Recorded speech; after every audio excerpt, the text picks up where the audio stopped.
bottom line is the president has capitulated on numerous key provisions that we contested in court about a month ago.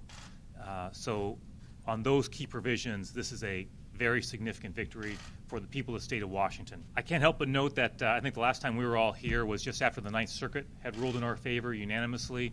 And on that occasion, the president, of course, tweeted afterwards in all caps, "See you in court." The administration, since that tweet, has done everything in its power to avoid seeing anybody in court. The president was essentially afraid to see us in court because he knew he would lose again. The original executive order, to be blunt, was illegal and unconstitutional. And the fact that they've now taken a month since Judge Robart issued his original decision to complete a revised executive order, I think speaks volumes about the constitutionality of that original executive order. It was extremely well received. The departments that are primarily responsible, State, Justice, and Homeland Security, have done a phenomenal job of both briefing their staff, briefing members of Congress, briefing outside stakeholders, and briefing the media. And so when I think you look at this rollout of how this was done, it was done extremely effectively.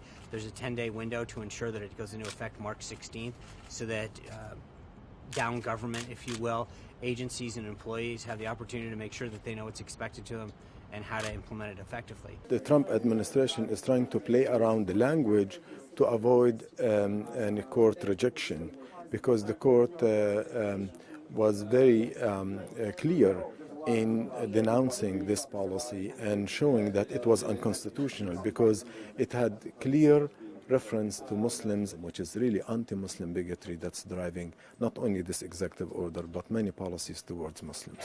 As an Iranian American, someone who fled war and turmoil and came to America and was welcomed in our country, I find it abhorrent and appalling that Trump thinks the American people will accept policies that will discriminate against Muslims, immigrants, and refugees. The United States has a strong, treasured tradition of welcoming those fleeing violence and persecution, and by suspending our refugee resettlement program and drastically reducing the number of refugees we welcome, it will have a devastating impact on the lives of innocent women, men, and children seeking safe haven.